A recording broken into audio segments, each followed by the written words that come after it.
another one in there. But anyway, you know, they are throwing their money around. This story says that this guy, who is either 15 or 16 years old, because he's just going into his 11th grade, was given a $900,000 contract to commit to Texas Tech. Now, obviously, he can't sign any legal documents. He's not, you got to be 18, right? He can't sign any legal documents right now. I don't know if they've signed any legal documents. His parents have signed. But here's my question, Somebody Berkey. had to. Yeah. Let's say you're this guy. Let's say you're Ladarian Guyton at Benedictine Academy in Savannah. And a college just put $900,000 out in front of me that will be there for my freshman year. And there are escalators in the contract as well. It's a 3-year deal, they report. I think it eventually peaks at about $1.3 million.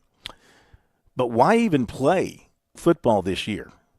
Why? Why even play this year of high school football? Sit out the year, work out, stay in shape, work on your grades, graduate early, and then go to college next year, 26, and get your money. Why would you even consider playing high school football this year if you've already got that kind of deal signed? See, the diehard high school football fan in me comes out and says, that's a ridiculous comment, Phil. How could you even pose that question? But then the realist in me starts to think about it further, and it's like, well, I can't answer your question. Because to me, if somebody promised me $900,000 for my first year, if somebody told Josh Cohen this time last year, Josh, when you enroll at USC, we'll have $900,000 waiting for you. All you have to do is make sure you're healthy enough to play the sport in which we're recruiting. Now, my question is, Phil, and I think you bring up a fascinating point. What did he sign? What has Texas Tech committed to him? And if somebody comes along, let's say Texas or Texas A&M, because we're dealing with oil money now, and A&M thinks, well, if this kid is willing to go to Lubbock, Texas, surely he'd want to go to East Texas and hang out in College Station, and Texas is thinking Austin's a whole lot cooler place than Lubbock is. We'll pay him $1.5 million for his freshman season. So is Texas Tech, is he guaranteed that he has to go to Texas Tech now? And if he doesn't, can Texas Tech sue him for breach of contract?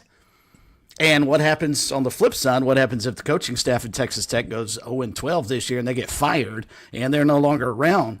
Is he bound to the school when he's got no recourse? Yeah, those are all. He signed a $900,000 contract. Those are all excellent questions because there's no transparency in any of this stuff. Right. Nobody knows. It's all questionable. But again, be honest with you, and I'm like you. I don't want to see high school football hurt by this kind of stuff, but you're crazy. Your advisors are crazy. Your parents are crazy if they let you play football this year, if you've got a deal done, unless there's something in the agreement that says, you got to continue with your high school career. Texas Tech's not going to care, or the school that committed to you, they already like you for what you are. You don't have to prove anything to them with another season of high school football except you're risking the injury out there. I'm sure they would be on board with you sitting out the year, working out, hanging out in the gym, getting your grades, trying to reclassify and graduate a year early and get to them. Absolutely. I'm chuckling because academics are actually, you're supposed to play into this, and you actually brought it up like it's a serious problem. Oh, yeah. I don't care anymore. Yeah. Anyway, and then, of course, on top of that, we got the story here as well. Miami is expected to file a motion to dismiss the Xavier Lucas lawsuit filed by Wisconsin, sources have told Brett McMurphy, as well as On3 Sports. The lawsuit alleged Miami interfered with a binding rev-sharing contract involving the Badgers and the defensive back Xavier Lucas. This has already been in the news, but now this is another twist. So here we go. We got college suing college over tampering with a player. Well, this guy never went into the portal. Wisconsin is arguing that they never, or his attorney is arguing that Wisconsin never put his name in the transfer portal like they should have, and it forced him to go the traditional transfer route.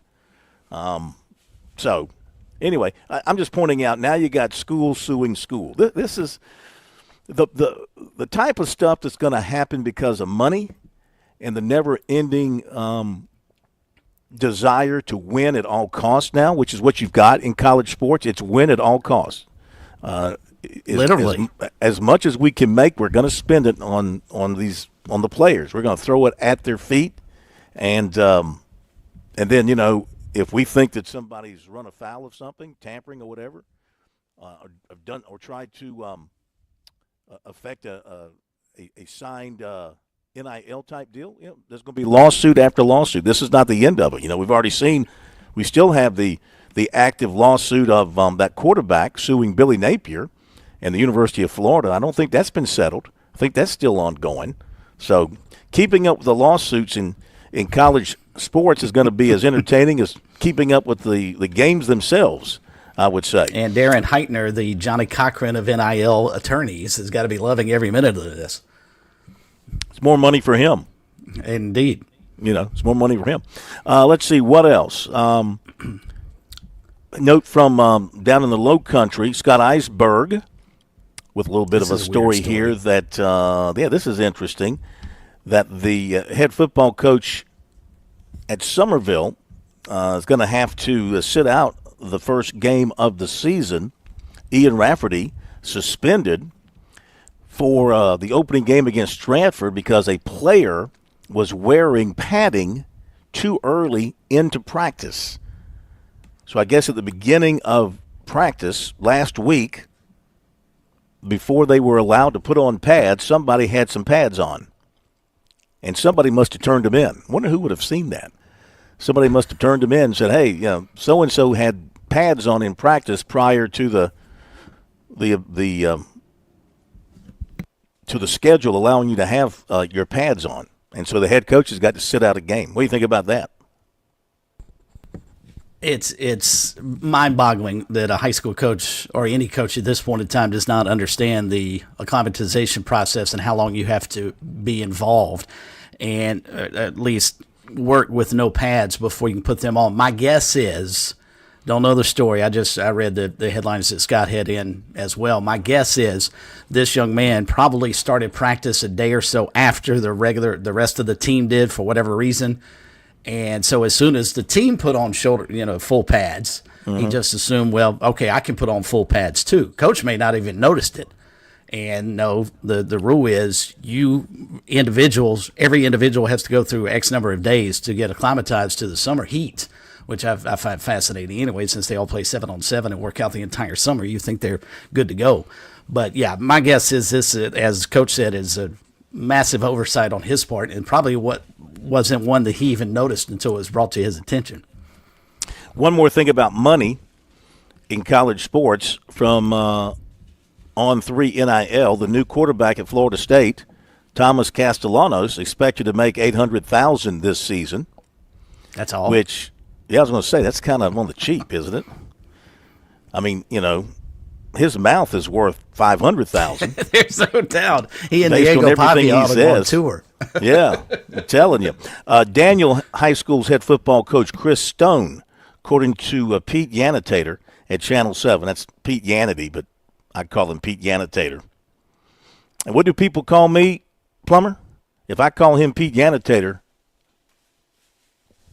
what do people call me? Tiger Phil! Thank you. Anyway, Chris Stone to return to coaching and teaching duties tomorrow. Following a school district review of his program, he'd been placed on paid leave during this review. This is all the offshoot of that brawl by a few members of his team at a camp at Presbyterian College last month. So the school district, they said they would not overlook this. They would not downplay it. They would not sweep it under the rug. Mm-hmm. They investigated it, and I guess they found that the head coach is okay in this situation. They're returning him to his duties. American Legion baseball today. Asheville beat Richland post 2:15 this morning, 3-1. Then this afternoon, post 2:15, now playing in the losers bracket, bounced back, defeating Randolph County of North Carolina, 13-5. And so Post 215 moves into the Final Four. They'll face the loser of the Asheville-Troy game tomorrow at 4:30. And Florence is just getting underway a little while ago, assuming the weather's okay, playing Jacksonville, Florida. This is an elimination game. And if you have an update on that, Bergie, go ahead. They were supposed to start around 5:30. Let's see. It's Florida 2 and Post 1 0 after 1. Okay. And they're playing for their tournament life as well, coming out of the losers bracket. A racing note here. Trackhouse announced the signing of Shane Van Gisbergen to a multi-year contract extension, according to Bob Pockrass. And while not announced yet, they still expect Connor Zilch to move into the Connor Zillich to move into the Cup ride for 2026. It is Zillich, right? I'm not sure. If Connor it was Zilch, he's got to change his last name. You can't be running around in NASCAR with a last name that equates to 0. You've got to find a better name. There's he'd another have to change I. it to some sort. I didn't see the second I in the name. Zillich. Connor Zillich will move to Cup for 2026 to replace Daniel Suarez. So, and they're racing, of course, this weekend at Watkins Glen. I mean, it's totally unfair. Have you ever seen a situation where you go into a race? You know, a lot of time, well, every time you try to pick a winner in a NASCAR race, it's like, well, it could be this guy, it could be this guy, it could be this guy. Not on these road courses anymore. I mean, it's like, just hand him the trophy. Yeah. Just And that's hand him the clearly trophy. why. Yeah, and that's clearly why Trackhouse has locked him in. I'd be interested to get Jeff's take on this a little bit later on, because you're locking up a guy who cannot contend for a championship until he gets much, much better on the oval. So is that a smart move on their part? Or are they just going after, wins during the regular season, and they feel like as long as we can get him a win or two during the regular season on the road courses, he's in the playoffs. Doesn't matter where he goes from there. Yeah, exactly. I mean, but he's not going to go anywhere in the playoffs. I mean, his finishes on the ovals. I mean, he's not been very good on the ovals, but maybe he'll get better. He's got to start at Darlington, please. Yeah. But maybe he'll get better. Maybe he will improve. Okay, we are here. I think they're probably hoping. We are here at Benedict, and we will be hearing from the Tigers a little bit after 7 o'clock. We will have Jeff Owens with us earlier tonight, about 6:50. George Bryant with Birdies, Bogeys, and Biceps tonight. And he's got a special guest as well. Got a college coach. The coach from Erskine is going to be on with us tonight to talk some college golf. And we'll have more in recruiting. So we got a great lineup for you, and we'll be right back. 75 years, one reputation, too tough to tame. The Lady in Black doesn't care who you are, rookie or vet, playoffs favorite or long shot. 75 years of scraped walls, battle scars, and history made the hard way. This Labor Day weekend, be there to write the next chapter of the Cookout Southern 500. NASCAR Playoffs Weekend at Darlington Raceway, August 30th and 31st. Get your tickets now at darlingtonraceway.com. We're with Major Billy Downer of the Department of Natural Resources. Major Downer, let's say I'm out in the woods or I'm on the water and I need to reach a DNR agent. How do I do that? Operation Game Thief, Phil. It's been around 30 plus years. You can call us at our 24-hour hotline any time of day, 1-800-922-5431. To report wildlife violations or to get help if you're in trouble in the woods or on the water, call us at Operation Game Thief, 1-800-922-5431. Looking to make life simpler and save money? Make a smart move. Transfer your high interest balances to a Founders credit card and take advantage of our balance transfer rate as low as 2.99% APR. That's right, as low as 2.99% with no balance transfer fees. That means more breathing room for what matters, like taking that long-awaited vacation or finally getting ahead. Whether you're catching up or simply just want to relax, we're here to help you save more. So, what are you waiting for? Take advantage of this limited time offer through September the 30th. Apply now and enjoy peace of mind knowing you've made a smart move that works for your wallet and for you. Visit foundersfcu.com or stop by a local office today. Promotional rate expires 6 months from the date of the transaction. Then effective APR of 13.25% to 17.9% will apply. For more details, visit foundersfcu.com/cc. Membership qualification required. George Bryan here with Tsunami Bar Sports and some great spring golf news. If you're ready to mash your tater, I think you need a Laginator. And if you want to get more speed and crack the whip, it's time for a mini stick. So TsunamiBarSports.com, GB10 to get 10% off the Laginator and the mini stick. That's TsunamiBarSports.com, GB10 for 10% off.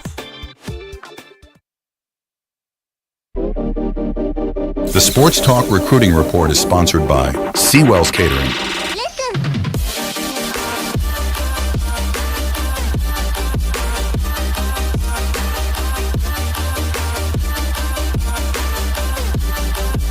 All right, let's go ahead and give you the recruiting report tonight because we're kind of jammed up with a bunch of great stuff. So we'll dive into recruiting, brought to you by Seawells.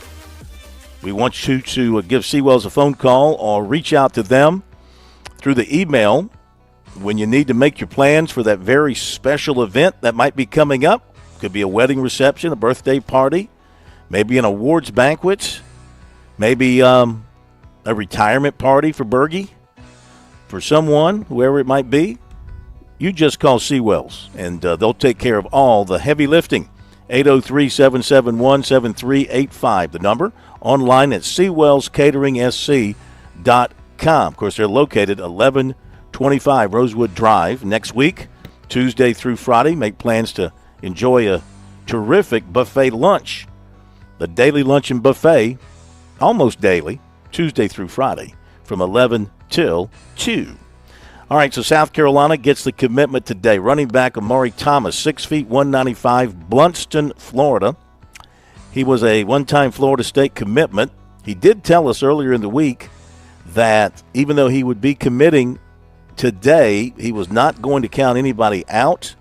He said, I still got until December, so probably going to take some visits in September. I'm sure you'll see him at several South Carolina games. Clemson had been recruiting him, NC State, Florida, Kansas State, Mississippi State, Illinois, Indiana, Louisville, Virginia Tech, among the others. South Carolina, at the end, beat out Georgia Tech in Colorado. Those are the other two that he looked at the closest. But he's the Gamecocks right now. He goes down on their commitment list, and he expects to be a guy that can come in and have an impact for the Gamecocks. He rushed over the last 2 seasons for 3,245 yards and 56 touchdowns. He is the first running. I'm sorry? Excuse me. I was going to say maybe they can get him to reclassify real quick and jump in place of Rashil Faison. Well, I mean, Faison's on the team. He was practicing today. He just hadn't been cleared. Thomas is the first running back commitment for the Gamecocks in their 2026 class. If he signs with them in December, he'll be the first high school running back signed by the Gamecocks since Matthew Fuller in 2024. I mean, that's not some great stretch. It just means they didn't sign one last year, a high school running back. He is also the Gamecocks' first commitment from the state of Florida for this class, which now totals 14. The Gamecocks have cornerback K.J. Johnson, defensive end Andrew Harris, defensive tackle Aiden Harris, defensive tackle Noah Clark, linebacker Keenan Britt, offensive tackle Anthony Baxter, offensive tackle Zion Giles, offensive tackle Kamari Blair. And if they add offensive tackle Darius Gray, that will be huge. Quarterback Landon Duckworth, safety Jazavian Currents, safety tight end Jamel House, and wide receiver Sequel Patterson. Actually, they've only got 13.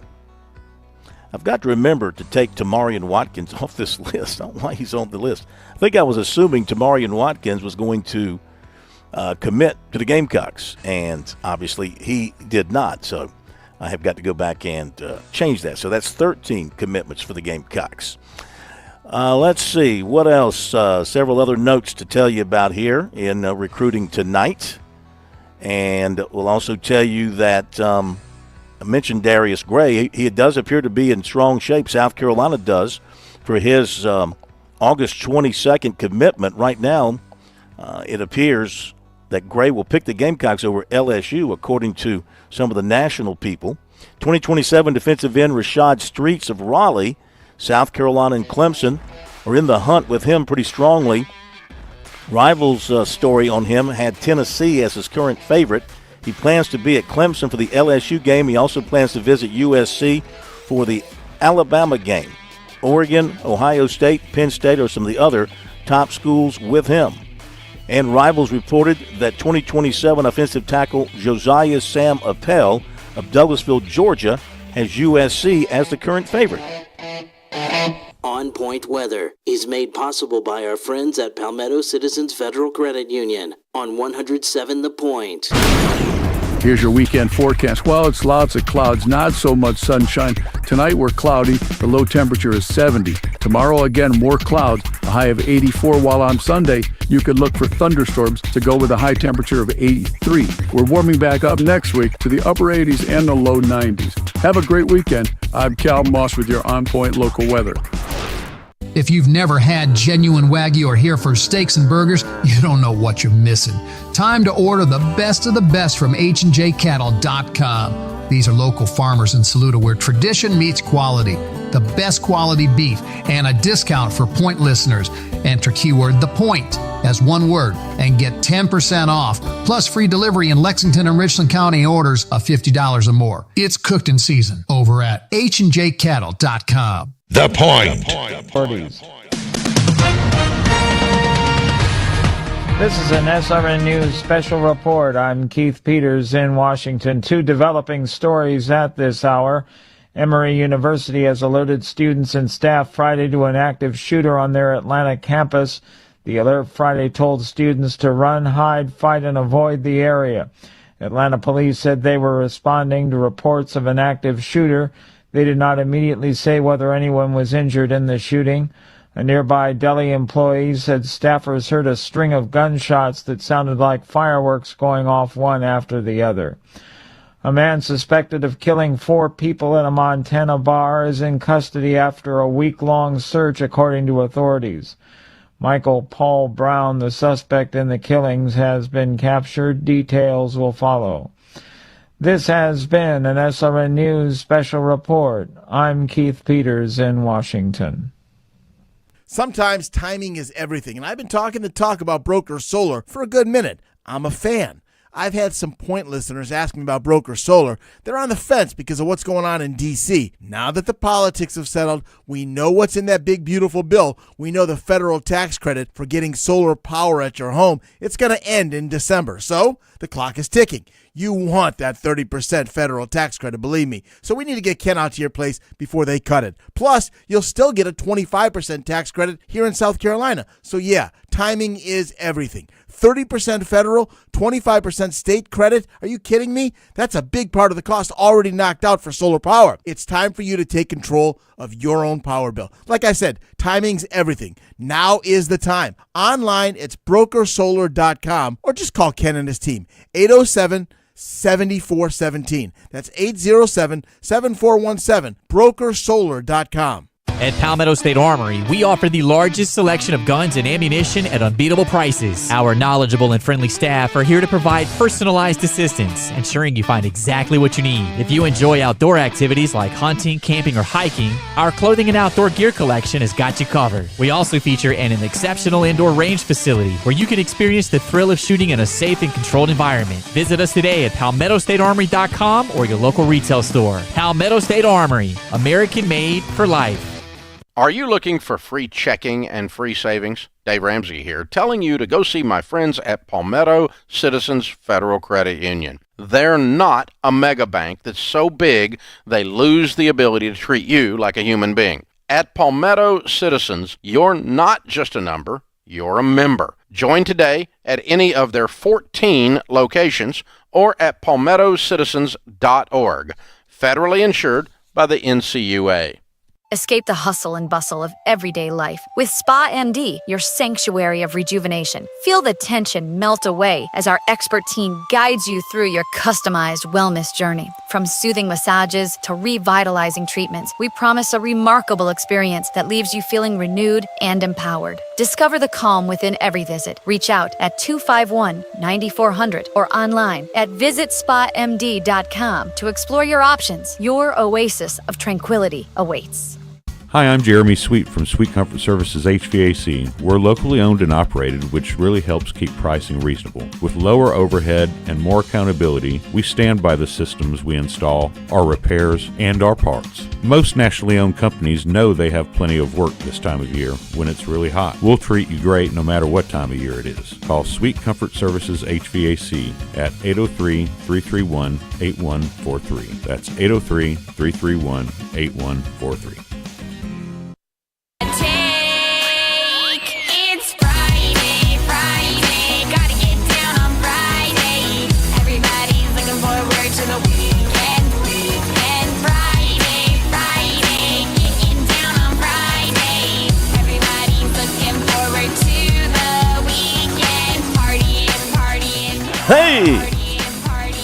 Hey, partying over here at Benedict College.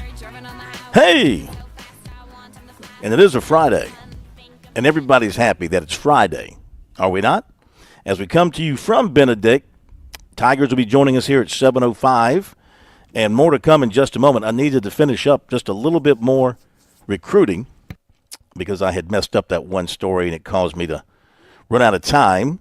So I want to finish up just a few other notes in recruiting. Georgia is the latest offer for Clemson and South Carolina target, 2027 defensive end Rashad Streets of Raleigh, who I just talked about a moment ago. Tennessee is strong on him. USC 2027 target defensive tackle Josiah Fields of Charlotte, offered by Louisville. Another USC target, offensive tackle Jordan Dillon, Savannah, offered by Virginia Tech and Wake Forest. 2027 Irmo offensive tackle Nate Carson was offered by Nebraska. And in women's basketball, 6'1", Jayla Jordan Jackson of Washington, D.C. will make her commitment announcement tomorrow morning at 10. The finalists are South Carolina, Maryland, TCU, Ohio State, Alabama, and Miami.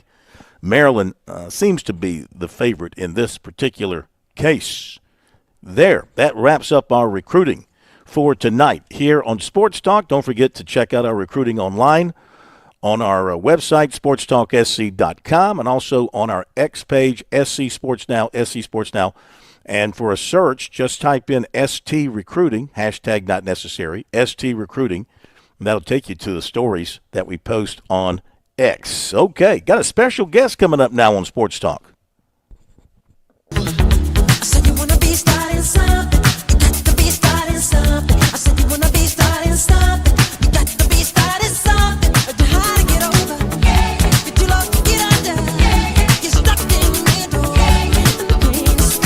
I just can't get over how hip we are on Sports Talk. We just get cooler by the night. Our Palmetto Pigskin Tour this year is being sponsored by SC State Sports. That is the South Carolina State Sports, not the college SC State. SCStateSports.com. And Rodney Brown is the young man behind this effort, SCStateSports.com. You might have heard Rodney on the show. He's from Charleston. He calls us to talk sports quite a bit. He is launching a dream that's been developing in him for a long time. He's used his life experiences while living in various regions of the state to influence and inspire him. He enjoys the big-time sports teams and events. He's on a mission to create a vehicle that gives more coverage and acknowledgement to all sports in South Carolina. Whether it's a person, a place, a school, or event that has ties to South Carolina, it will be up for discussion. The website will be scstatesports.com. Not operational just yet, but it's coming soon. He's made the commitment to sponsor the Palmetto Pigskin Tour to enhance the effort that Sports Talk has made over the past decades. It's good to have Rodney from Charleston on with us now, and congratulations to you. Always appreciate people who chase their dreams. Hey, you gotta start somewhere, and been doing it too long as far as saying coulda, woulda, shoulda. So earlier this summer, I pretty much just said, what are you waiting for? Another season getting ready to start up. So decided I had to do it. So of course, I know where my help comes from. I first got to be show gratitude and be thankful for God providing this opportunity for me to seek this mission, and I don't take it lightly.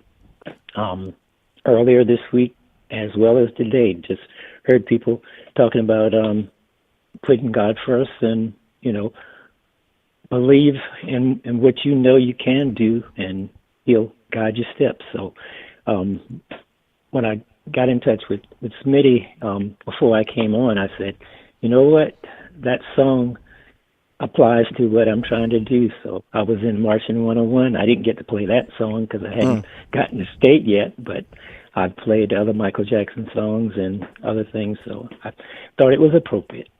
Oh, very much so. So what is your goal with this new website? What do you want to bring to the public? First, I want people to have a vehicle. I can remember when I was living in Columbia, I happened to be on the street and had a guy come up to me. He recognized my voice and said, well, wanted to thank you. If you didn't mention about that, it wouldn't have been on the air. And I pretty much told him, I said, you have the same opportunity as I do.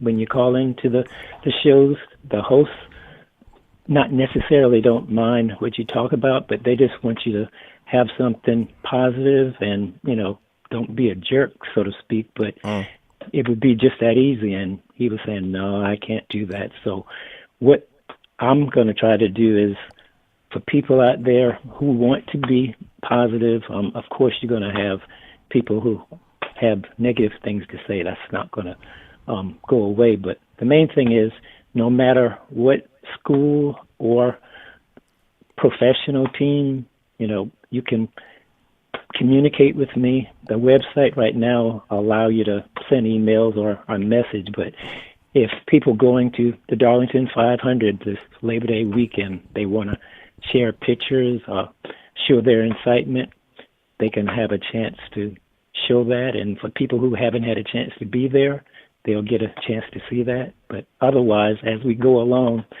hopefully have a 30-minute show, develop that later. So the goal is to start small, and I did it as far as making the commitment for what you already do give like I said, the schools the avenues. So I'm going to be, when we were in band, I played trombone, so we led the band.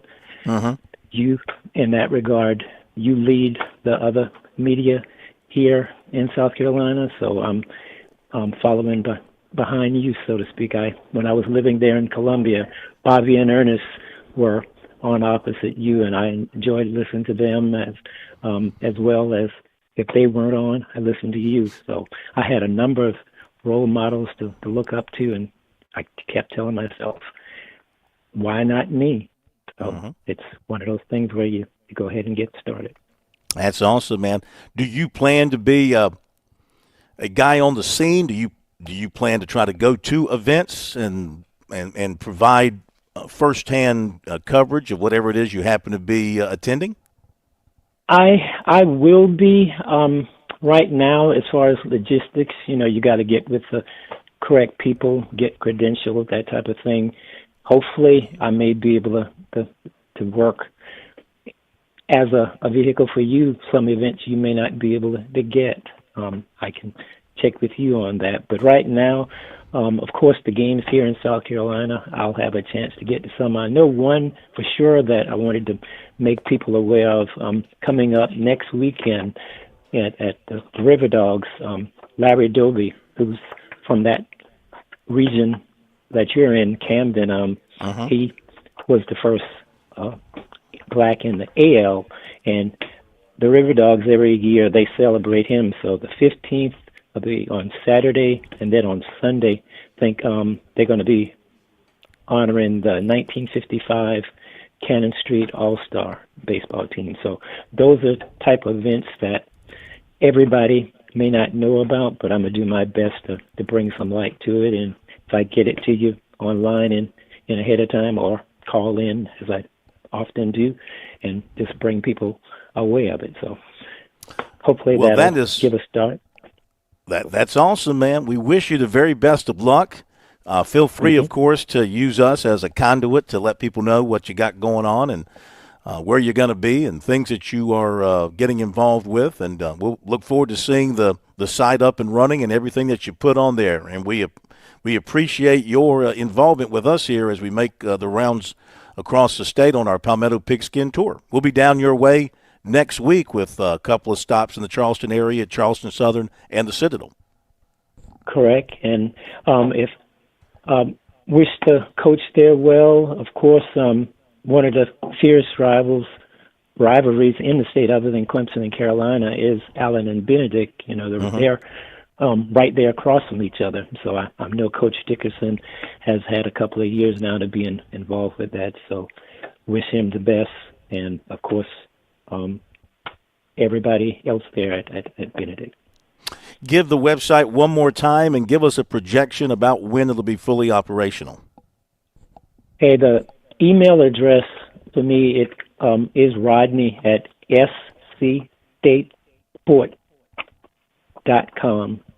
And again, the website itself is SC, like South Carolina, the word state, then say sport.com.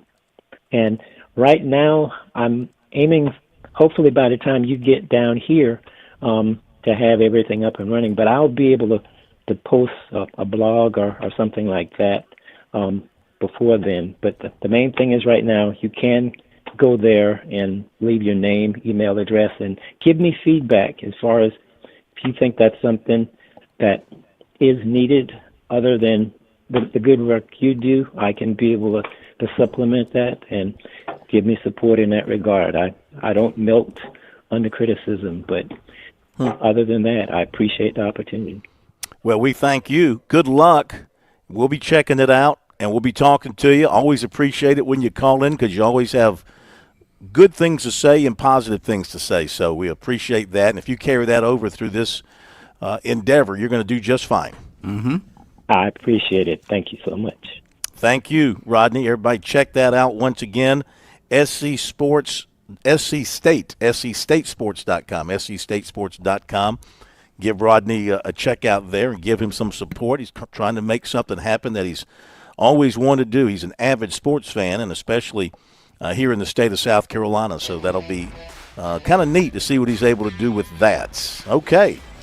After the break, going to talk some NASCAR with Jeff Owens. And then after the top of the hour break, our folks here at South Carolina State are going to be with us.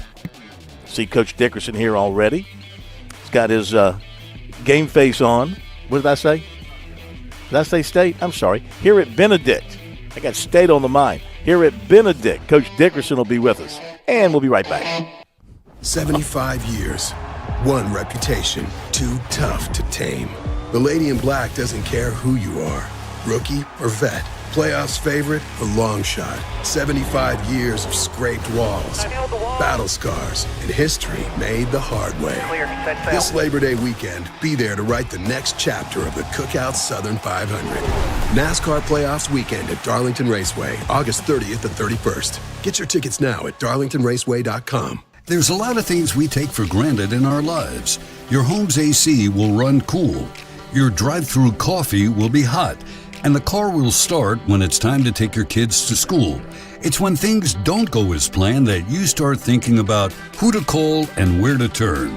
The good thing is, you can prepare for life's most difficult days by calling the Larry Lucas Agency today. Larry is a State Farm agent that has been taking care of people across South Carolina for more than 2 decades. You probably have insurance, but switching is easy, and bundling can save you hundreds or more.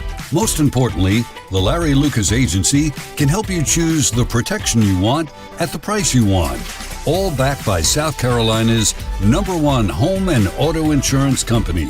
Visit LarryLucasAgency.com today or give Larry a call at 803-799-1998. Like a good neighbor, Larry Lucas State Farm is there.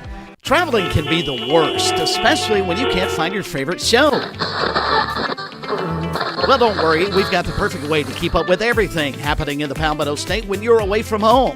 Just pull up the Chief Sports app on your mobile device, and you can listen live to Sports Talk. All right, welcome in, everybody. Sports Talk Media Network. So the next time you can't find us on one of our great radio affiliates, just log on to the Chief Sports app, the best way to stay connected with the Sports Talk Media Network. Every lottery ticket purchase keeps education in our state moving forward. In fact, the lottery has raised more than $200 million for state school buses to get our students to school safely every day. Then, the lottery helps those students go even further in their education by funding the Life, Hope, and Palmetto Fellow Scholarships. So remember, when you play the lottery, you're keeping South Carolina students on the road to success. Learn more at sceducationlottery.com/betteryou. Love it when it's forward, love it when it's fast, love it when the leaders call the pack is moving past, love it when they're making lots and lots of noise, can't wait to hear these W's say. Boogity, boogity, boogity, let's go racing, boys! Let's go racing, boys! Love it when they're drafting, love it when they slide, love it when the back's straight, the throttle's open wide, love it when they're making lots and lots of noise, can't wait to hear these W's say. Boogity, boogity, boogity, let's go racing, boys! Let's go racing, boys! That's a racing, boys! Okay, they're going racing. Second place. They're going racing for second place at Watkins Glen. We welcome in Jeff Owens in the fast lane here on Sports Talk tonight. Thank you, sir, for joining us. Missed you last week while you were up in Chicago. It's good to have you back with us.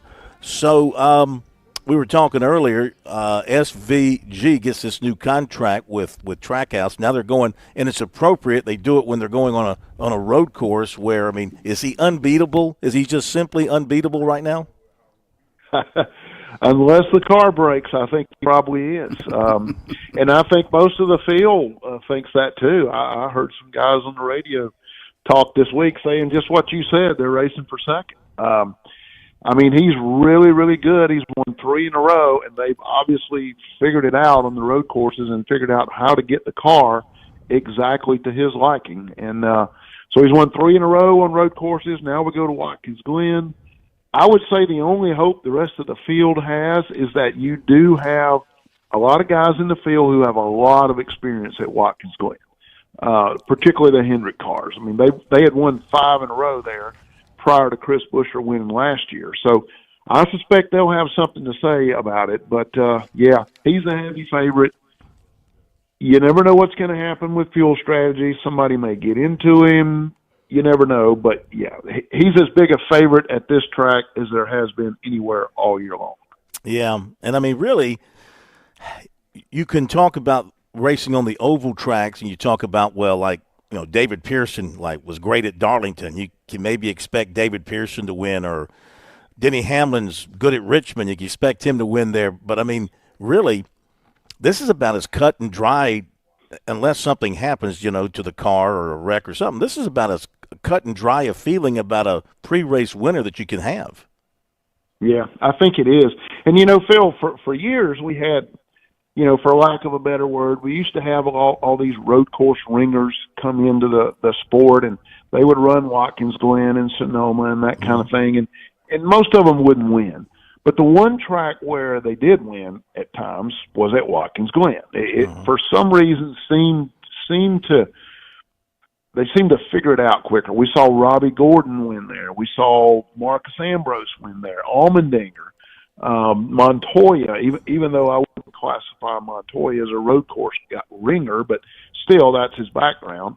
So we've seen those guys adapt pretty quickly there. And, you know, SVG, first time on that track last year, finished second. So, yeah, I think he's by far the heavy favorite. And him on road courses is the most dominant combination in the sport right now. No question about it. Yeah, you go back and you look at the Iowa race, and there were at least 2 instances there where he was kind of running alone, and he drove too hard in the corner, and he spun himself out. So racing on the ovals, he still has some work to do, apparently. Yeah, he does. He does. He's still got some work to do, and he's acknowledged that, and I think they're working on it. But that contract tells you that they got a lot of hope in this guy. And the advantages he's got, you're pretty much guaranteed to win at least a race and get in the playoffs every year with him being that dominant on road courses. It doesn't look like they're going to cut back on road courses, so that's a brilliant move to bring in a guy like this. And it makes you wonder, are other teams going to start looking at this? Are other teams going to say, okay, let's start a third team and go out and hire a road course specialist? Or you got a second team and a driver that's struggling. Why not go out and get one of those guys and increase your odds of winning a race and getting the playoffs? That could be something we see down the road. Jeff Owens in the fast lane with us tonight here on Sports Talk. They head to Watkins Glen, or the SVG Invitational, as I think it's going to be known before the weekend's out. Jeff, but is that what NASCAR wants? I mean, I get your point. I think you're spot on when you say this is the reason Trackhouse has signed him to a long-term deal, because he's going to probably get into the playoffs every year now as long as that rule is in place.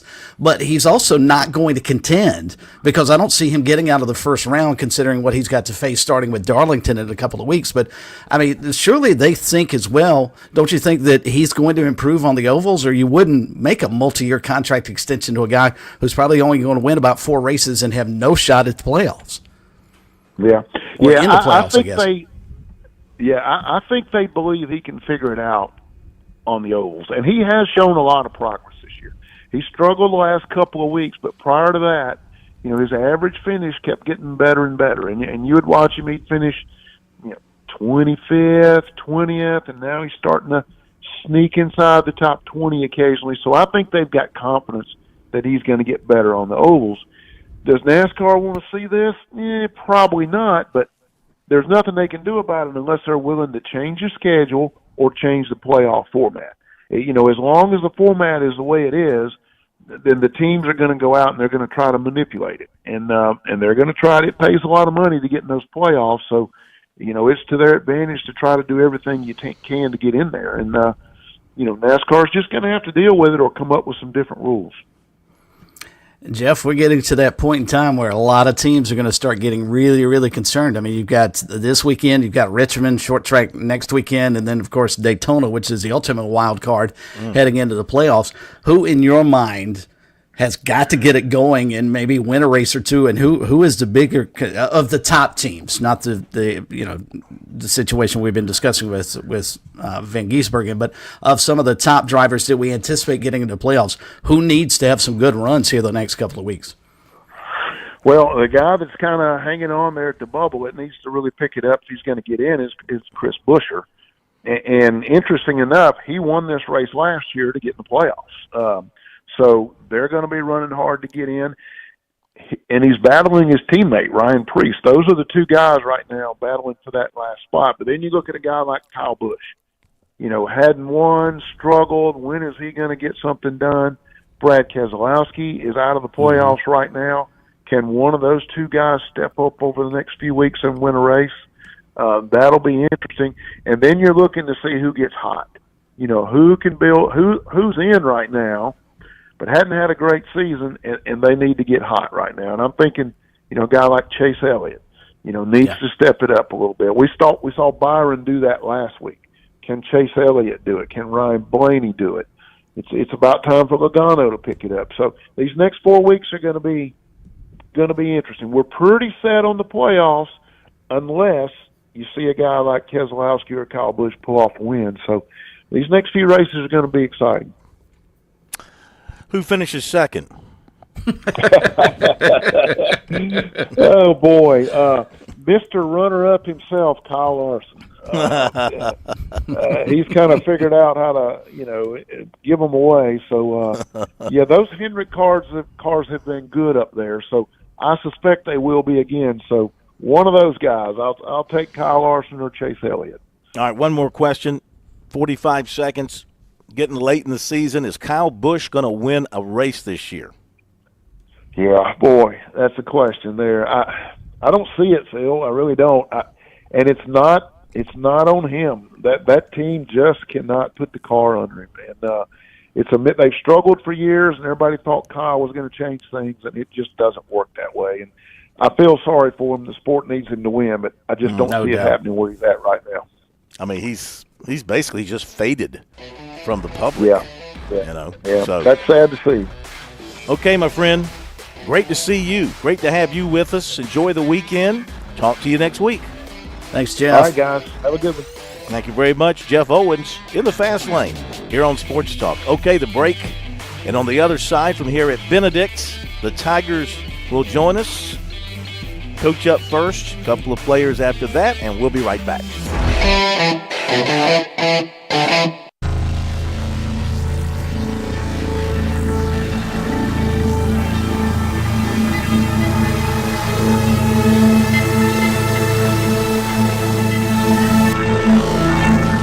WQXL Columbia, W264DF. Grills, outdoor kitchens, fireplaces. Summer sizzle starts with Bart. This is 107 The Point. Breaking news this hour from Town Hall. I'm Keith Peters in Washington. Armenia and Azerbaijan signed a peace agreement during a White House ceremony. White House correspondent Greg Clugston reports. With President Trump presiding, the leaders of Armenia and Azerbaijan agreed to end decades of conflict and reopen key transportation corridors. With this accord, we've finally succeeded in making peace. Both of the visiting leaders expressed their gratitude for the U.S. role in reaching an agreement. Armenia's prime minister called the deal a success for the two countries and a success for the world. Greg Clugston, Washington. A new wildfire north of Los Angeles is keeping crews busy. Correspondent Jennifer King reports. Firefighters north of Los Angeles are making progress against the Canyon Fire, a new blaze that sprung up Thursday afternoon, spreading quickly in steep terrain near Lake Piru. It forced thousands to evacuate. As a line of flames burned on the not-too-distant ridgetop, in an interview for KABC7, resident Joseph DeLeonardi says he was up all night as the fire surrounded his cul-de-sac. The Ventura County Fire Department says the blaze spread east into Los Angeles County, but crews were able to take advantage of lower temperatures overnight to attack the fire. I'm Jennifer King. Emory University has alerted students and staff Friday to an active shooter on their Atlanta campus. The alert Friday told students to run, hide, fight, and avoid the area. Atlanta police said they were responding to reports of an active shooter. They did not immediately say whether anyone was injured in the shooting. A nearby deli employee said staffers heard a string of gunshots that sounded like fireworks going off one after the other. And a man suspected of killing 4 people at a Montana bar is in custody after a week-long search. Michael Brown, the suspect in the killings, has been captured.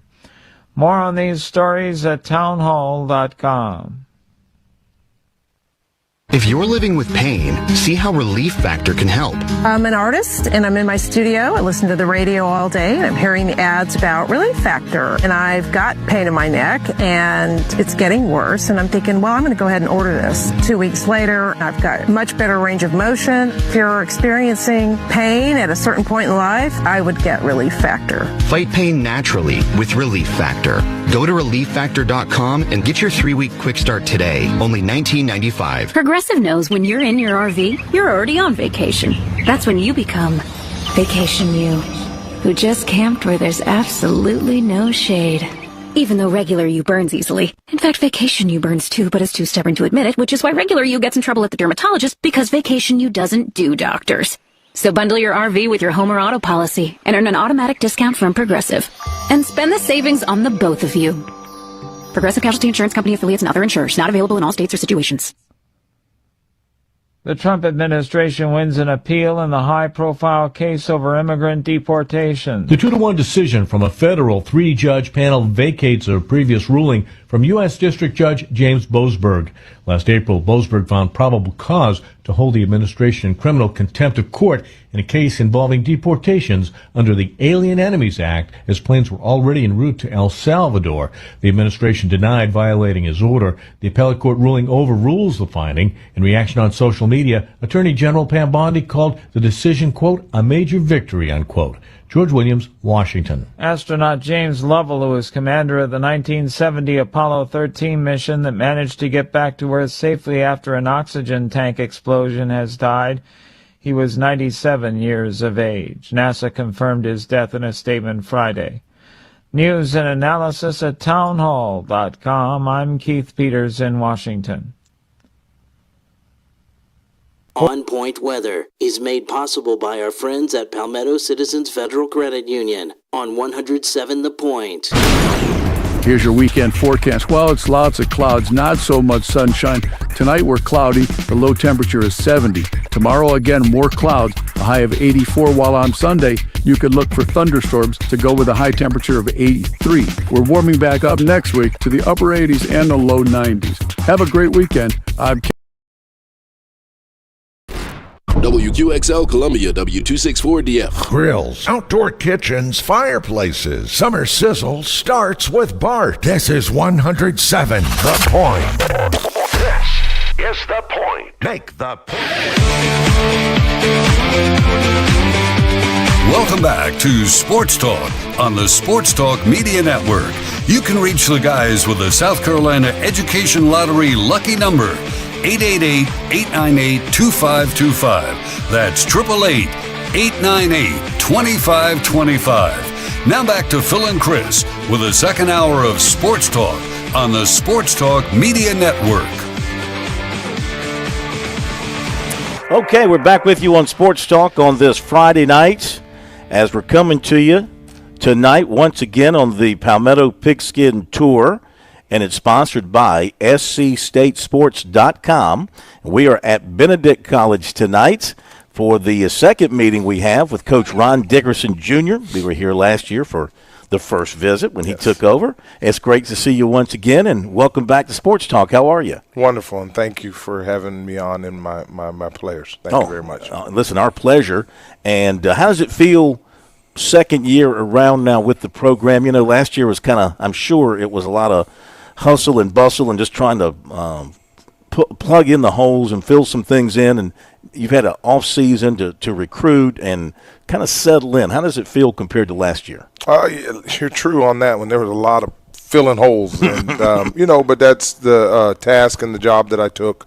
Didn't really get to have a spring because the spring that I had last year, a lot of those guys weren't even on the team when we went through the fall. So had to throw a team together in the fall, and that you have to get chemistry. You have to understand the standard of what you're trying to do, and that's what we were preaching. And so the first half of our season last year was more like spring ball and fall camp all together, and we were just taking it day by day to get game by game to watch us develop and get better. And so we finished strong at the end of the year, and that's really what matters. And then we were able to have a good cycle of recruits and brought in some really great young men. And then spring was a lot better. We found the holes that we needed to fill to finish out through the summer recruiting, and I feel really good with where we are as a team and filling some of the voids that we needed and making some of the moves that we made. In your first year with that team to go 500 in league play, some satisfaction from that standpoint? Yes, very much so. I mean, it's you always want to have a winning season, but again, like I said, to win the way we did and to overcome some of the things and to play, a couple of the top teams in the conference, in the way we battled, I felt really good about it. And so, we have a standard, we have something to measure from, and that's what we're doing here in fall camp. When you look at some of your offensive numbers from last year, I'm just kind of glancing at some of them, you kind of feel like one area you got to get better in is the running game based on you averaged about 106 per game on the ground last year. Has that been an emphasis for you in the offseason and here going into camp?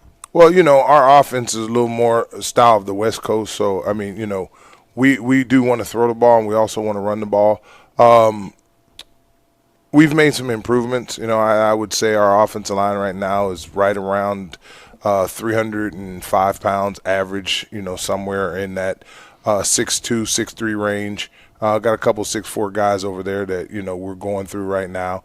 We upgraded in the running back room with a couple of transfers, so I feel really good by that. And then, we had the injury to Jackson Jensen last year, and Trey Simmons had to step in and play quarterback. And so, in what we want to do with the offense, we had to go out and you'll talk to one of the young men that we brought in this year, and he'll go over some of his accolades and, why the decision to come to Benedict, And so into that, I think when we went back and reassessed where we were able to be successful last year, as you had mentioned, but there were some upgrades that we needed to do, and it worked out good for us. Again, on paper, we're trying to put it together every day at practice, and we really won't know until August 30th. Defensively, got the bulk of your defensive team back from last year. I think you got like 9 starters set to return, so that's a good thing. Guys that got experience, you can kind of build around that. Yes, I mean, we have 2 of the top linebackers probably in Division II coming back, and the defensive preseason player of the year in Ty Patterson. Our linebacker core is very deep. I'm really excited about that. We were able to get, because he came back as a graduate, Israel Nwokocho, who was also preseason All-American. Last year he was the same in all-conference and everything. And so got him back, got Casey Bolden back. We played a couple freshmen last year. They're back. Got some good transfers in that are doing really well. We were able to go probably where our defense now is averaging somewhere around that 300-pound mark as our interior. Again, we got some guys that can move up there, and we got some longer, rangier, defensive ends that will be able to pressure up the field, because that's what we do. And so secondary, we were able to go out and get a couple transfers, to come in, and they've done really well.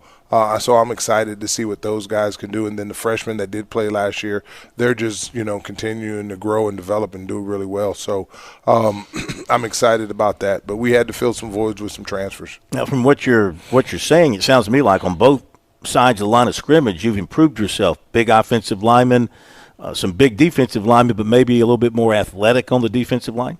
Yes, sir. We're very athletic on the defensive line. We got guys that are 300 pounds, but they can move, and we got a couple pluggers that they're 340, and all we need them to do is stop it, and like I said, athletic on the edge. We do a lot of pressuring because we have such a great nucleus in our linebacker and our safety room that, we take a lot off of them by the support that they get up front. So installing your culture here in just your second year, how far along are you in that, where your players are kind of buying in and into what you're selling them? I think we're in the right direction. The standard is the standard, as they know, and again, we're developing a young team. I mean, last year a lot of guys that played for us were freshmen and redshirt freshmen. And so, we brought in some key transfers. When you talk to the young man at quarterback, when you talk to Isaiah and Malik, they've come from winning programs. We've brought in other guys from winning programs that understand what it takes to win, and they understand my standard of what we want to do in winning, in the culture of Benedict and the culture of Coach Dickerson's program. Culture is really unique. When you look out there, you see a lot of guys hanging out with each other. You see a lot of guys competing, but they take care of each other, and I'm really excited about that. But, again, it's a thing that we got to continue to grow every day. What would you say is the most I know all the tenets of your culture and your standard are important, but what do you think is like the most important thing to be in your program that you ask of your players? To have a vision. To have a vision daily.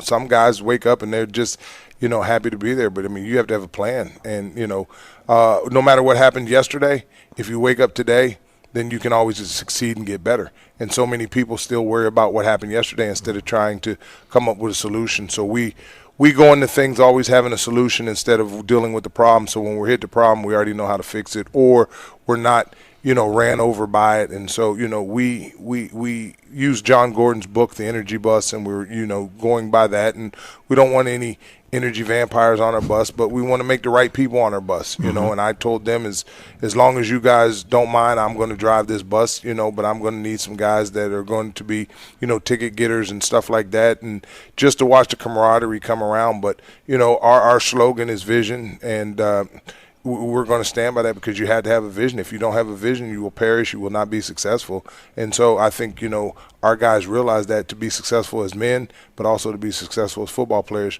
you have to have a vision. How well do you think Benedict is positioned to deal with this new age of college athletics? We're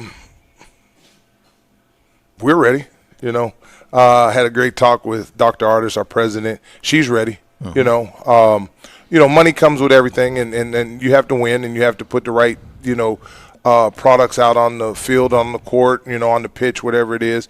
And like I told her, we're trying to do it the right way. Last year we had over 41 young men that had a 3.0 for the whole year. We had 8 that had a 4.0.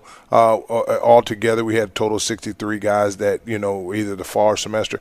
So if you can win that culturally and they understand the importance, it will transition over to the football field. And, they're not a lot of nerds. They're actually good football players, but they understand that, I have to do step A to get to step B, to get to step C, to get to step D, and then F is the football field. And, we want to continue, and that's where, it comes back with the vision. But, we're blessed. I mean, we got one of the best and prettiest stadiums in Division II, Our support, our alumni and boosters are great. They're out here every day watching us practice, and we're getting the new technology around here. We're going with instant replay and stuff like that. So the support system from the administration and the alumni is awesome.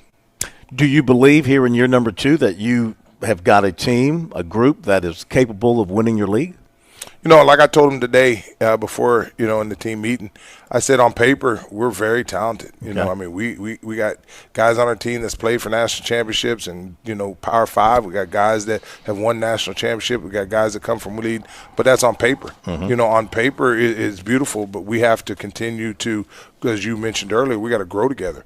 And, I'm going to tell you that the more we grow, it's going to be very interesting. And I'm really excited about it. But the real truth is going to be when you talk to these other young men and to see what their purpose, their vision, and how excited they are to be here at Benedict, because they could have went anywhere else in the country, and they chose to come here. And, I mean, the gentlemen that you're going to talk to, you'll see that they're very unique and very talented, off the field, but really on the field. You don't look that much older than they are. Well, that's good. That means they know I walk a lot. I'm a power walker, and I walk these stadiums. Where can we find you walking? I walk the River Walk? The River Walk. I walk the River Walk, right before I go to church or after I go to church on Sundays. We're about to get into football season, but Saturday mornings I'll get up and I'll walk the River Walk. And then if not, we have what we call, and you can ask them about, we have what we call Tiger Mile, and that's hitting every stadium stair in this stadium and having to walk a mile up and down the road out there before you get to the stadium. So that was what my summer conditioning was, because if I asked them to do it, Coach Dixon has to be able to do it. Anybody stop you on the River Walk and recognize you? No, I walk really fast. So, Okay. I see people and I just say hi, Yeah. because I'm from the South and I keep moving, on to that. Really, I'm walking fast because I don't want to see no snakes. I don't like snakes. I'm So, with you. And my daughter and I were down there one time. We seen a snake. So I made sure from now on, my head's down, my gospel music's on, and I'm walking fast. That's awesome. Hey, thank you for joining us. Well, thank you very much. We got 3 players coming up. Yes, sir. After the break. Okay, we're going to talk to the quarterback, Darius Oceans, his wide receiver, Malik Mullins, and the linebacker, Isaiah Stevens. Yes, sir. All those guys are coming up after the break. We thank you. Thank you very much. Always great seeing you, and good luck this season. Appreciate it. And we'll be talking to you and coming out to see you as well. Great. Thank you so much. Okay, Coach Ron Dickerson Jr. with us here from Benedict College here in Columbia, and the players are coming up after the break.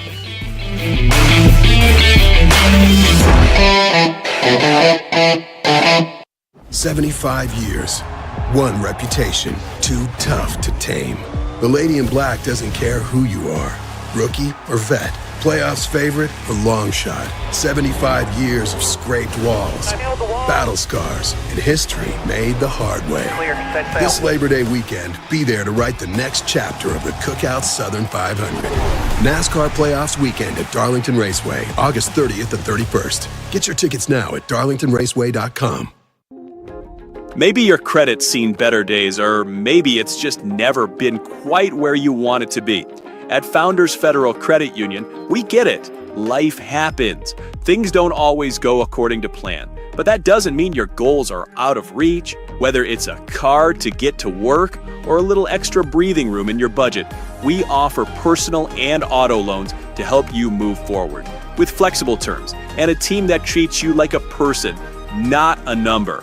We take the time to understand because you don't need a perfect credit score to start your next chapter. Visit a local Founders office or foundersfcu.com to learn more. Founders, helping you do life on your terms, helping you build a brighter financial future. All it takes is one visit to foundersfcu.com to get you started. Relax. You've got this with Founders. Membership qualification required. Terms and conditions apply. I'm attorney Jim Corbett. I'm not a case manager. I'm a lawyer for over 35 years. I don't charge 40% for your injury in your rec case or any on-the-job injury. Call 803-765-2968 and ask for Jim Corbett or email me, jim@jimcorbettattorney.com, for the experience of a lawyer handling your injury case. Jim Corbett, 803-765-2968. Jim@jimcorbettattorney.com. Put 35 years of experience to work on your injury case. You've put in the work for your education. The extra early, extra late, extra work. That's because you understand education opens doors to better pay, better opportunities, and a better you. Being educated about playing the lottery is no different. It helps you be a better player, one who knows when to play and when to take a rain check. The lottery's a game, so let's keep it fun. Learn more at sceducationlottery.com/betteryou.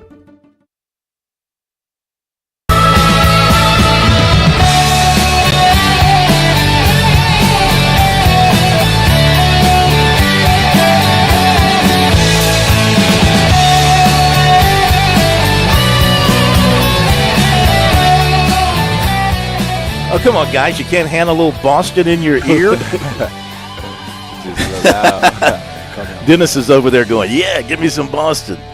Okay, back here at Benedict, and we've got the quarterback Darius Ocean and the wide receiver Malik Mullins here with us tonight on our Palmetto Pigskin Tour. Welcome, guys. Hey, sir. How are you? Good. Our pleasure. You got to start with the quarterback. I'm sorry, Malik. You know how that goes. Darius, welcome to Columbia. Yes, sir. Thank you for having me. And to Benedict, how's it going so far? It's going pretty good. Yes, sir. Yeah. What are you liking about things?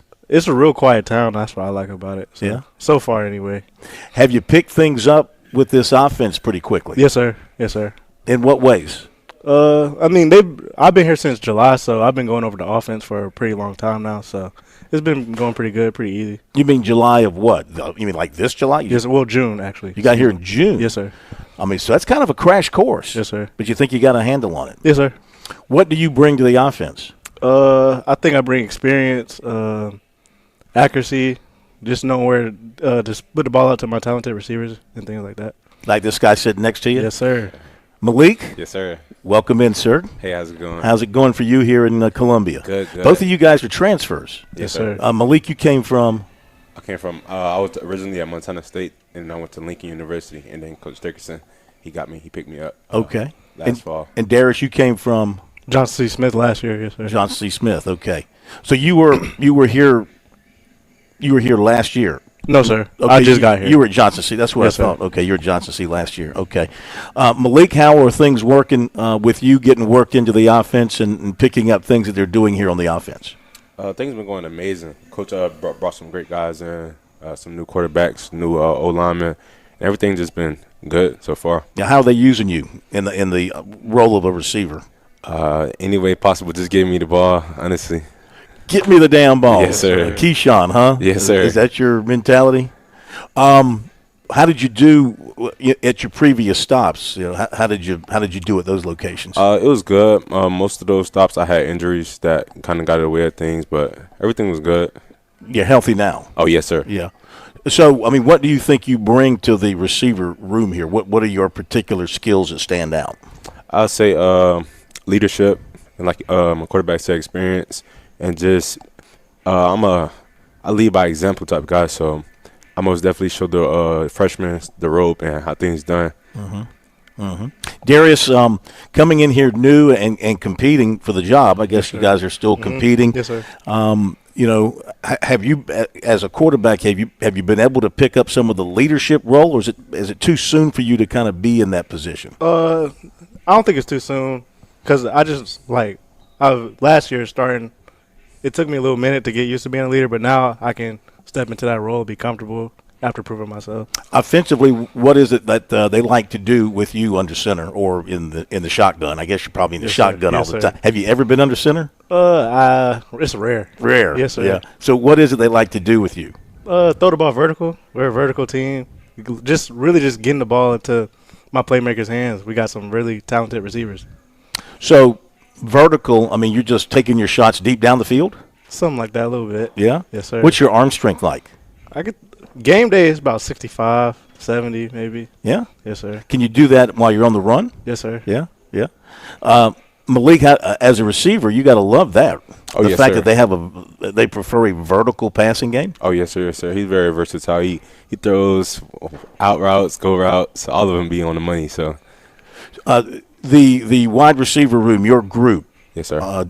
How good is that group, you think, as a group of receivers? How dangerous do you think you guys will be this season? As a group, we will be very dangerous. We have, one of our slots, Troy Hillman. He's great. He's almost like a wuss, I'll say John Brown, if you know who that is, but he's very nice. We have some smart, young receivers that just need some critiquing, but we're going to be very talented as a group. Mm-hmm. What are you guys thinking about this year, Darius, as far as what this team can achieve? You 4-6 last year, but 4-4 in the league. Yes, sir. Some new guys have come in, like you too. So, what do you think you can accomplish? I mean, ultimately, the goal is to win a national championship, but you got to focus on going 1-0 every week, not going too far ahead. How about from your standpoint, Malik? What are you thinking? Like you said, we would take it one day at a time. We just drive the bus, like Coach D said, and we work with the engine first, and then we go from the tires, and we just keep stacking days. Who's driving the bus? Coach Dickinson, and we just follow behind him. We trust him. Is he a good driver? Yes, sir. Yes, sir. He is? Yes, sir. You guys got to go to practice, don't you? Yes, sir. Don't you hate that? No, you love practice. I love practice. You love actually. practice. Yes, yeah. sir. What are y'all doing tonight?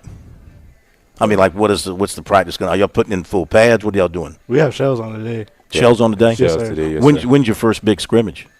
We already had it last week, but we got another one tomorrow. Got another one tomorrow? Yes, sir. Okay. Well, good luck. Appreciate that. Enjoy practice. Yes, sir. And we're going to make way for your defensive comrade to come over here, okay? Yes, sir. All right. Thank you, guys. Yes, sir. Thank you. You're welcome. While we make the change, we're going to have Isaiah Stevens over here, and he can jump on over here on this headset right here, Mr. Stevens, with a PH, not a V. Make sure we get the spelling right. Thank you, guys. Get rid of those offensive guys. Which one you're going to put on there? Just grab whichever one you want. That'd be fine right there, yeah. Okay. All right. Can you hear us okay? Yes, sir. All right. You're awfully tall for linebacker. A little bit. How tall? Really? Hopefully.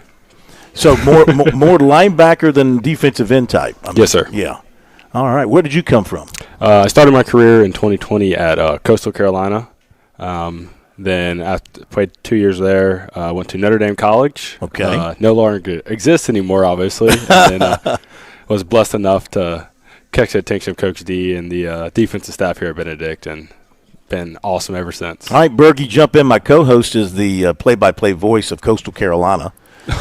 And he was the sideline guy when you were there. So do you recognize this young man, Isaiah Stevens?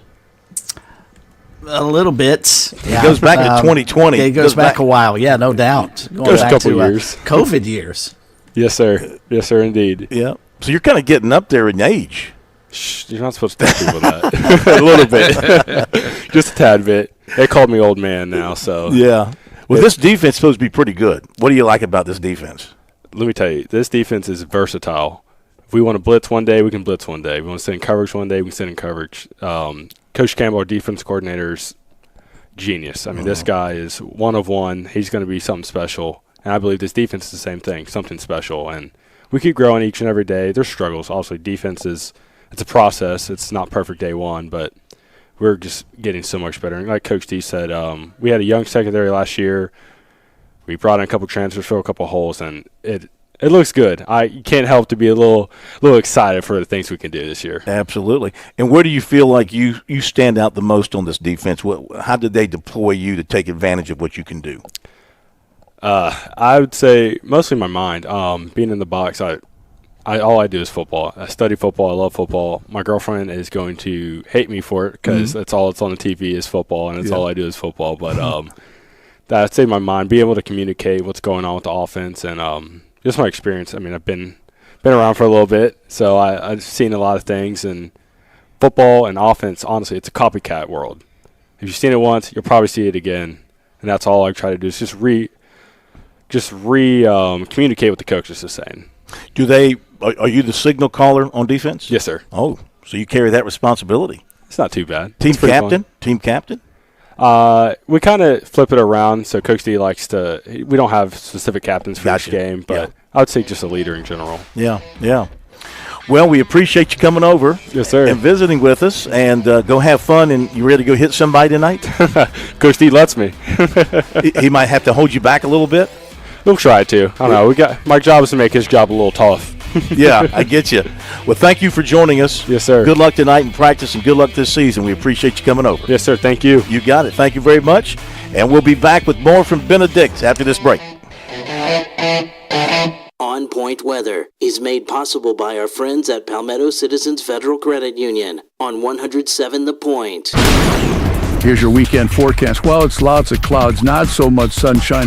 Tonight we're cloudy. The low temperature is 70. Tomorrow again, more clouds, a high of 84, while on Sunday you could look for thunderstorms to go with a high temperature of 83. We're warming back up next week to the upper 80s and the low 90s. Have a great weekend. I'm Cal Moss with your On Point local weather. The Point is teaming up with our friends at Americans for Prosperity, South Carolina for one big, beautiful party. Join us at Flight Deck Restaurant in Lexington Friday, August the 8th from 4 p.m. to 7 p.m. We'll do the afternoon drive live. And how about this? The food is on us. It's AFP and the Point's way of saying, hey, thanks for always supporting important causes, calling your elected officials, caring about local issues. Friday, August the 8th, Flight Deck. Come by and celebrate one big, beautiful party. We'll see you there. His statement. With SRN News, I'm Keith Peters in Washington. A suspected shooter near the campuses of the U.S. Centers for Disease Control and Prevention and Emory University is dead, and one law enforcement officer is injured after police responded to reports of an active shooter Friday. The incident took place near the entrance to the U.S. Centers for Disease Control and Prevention, where the federal agency's employees say bullets struck the windows of several CDC buildings. President Trump says he plans to meet with Russian President Vladimir Putin next Friday in Alaska. He made the announcement Friday, stating that he would start discussions with Russia. His statement came as Ukrainian soldiers expressed little hope for a diplomatic solution to the ongoing war. On Wall Street, the Dow by 207 points. More details at srnnews.com. Nobody plans for a plumbing problem. They come unannounced and usually at a very inconvenient time. Franklin Plumbing and Drain Cleaning is your trusted ally. They recognize just how vulnerable a customer is at this time, and they want to help. They have well-trained plumbers who are there to make a difference when you need it most. I've experienced this. They're knowledgeable about their craft. They're not coming to your house to pitch new products. If something is broken, they'll give you a price to fix it if it's possible, or a price to replace it if necessary. Franklin Plumbing and Drain Cleaning is also locally owned and operated, or I simply wouldn't endorse them. Josh and his team prioritize customer service above everything else. They handle every issue with care and precision. Those are not just words. I've had Franklin Plumbing and Drain Cleaning out to my home. They back up those words with their actions. If you have a crisis, get some peace of mind. Online, you find them at franklinplumbing.sc.com, or you call 799-2222. That's 799-2222. I'm absolutely positive they will make whatever is wrong right again. Franklin Plumbing and Drain Cleaning. Hey y'all, it's Ted from Flight Deck Restaurant. We're introducing the Wing and a Prayer Wednesday special. Purchase an order of wings and a drink and get a free gift card for the arcade.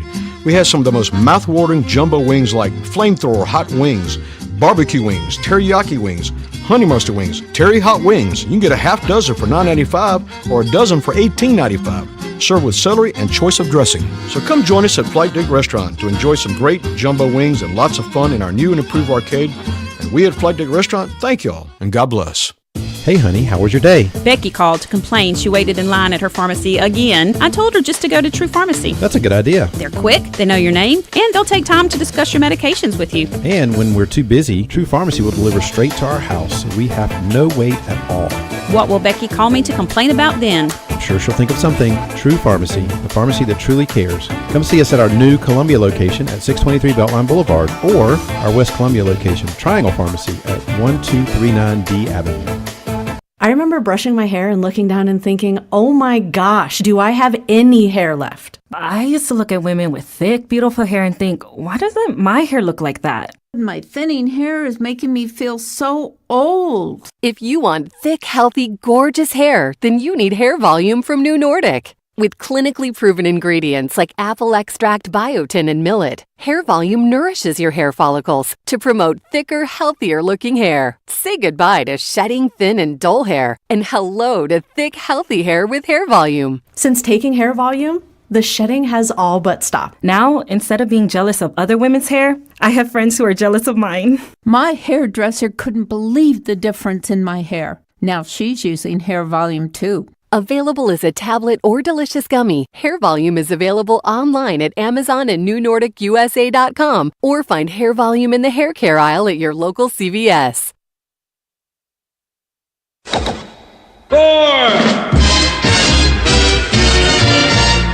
Straight down the middle, it went straight down the middle. Then it started to hook just a wee bit, and that's when my caddy lost sight of it. That little white pellet has never been found to this day, but it went straight down the middle, like they say. Whack down the fairway, it went smack down the fairway. And it started to slice just okay. off line. After all the football talk, time to work in a little golf talk here on Sports Talk. Birdies, bogeys, and biceps. Brought to you by Tsunami Bar Sports.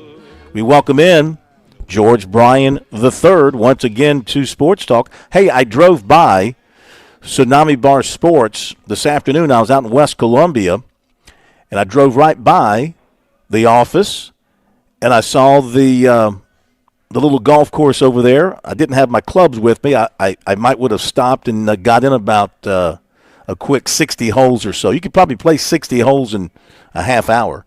So next time I'll do that and see if I can lower my course record.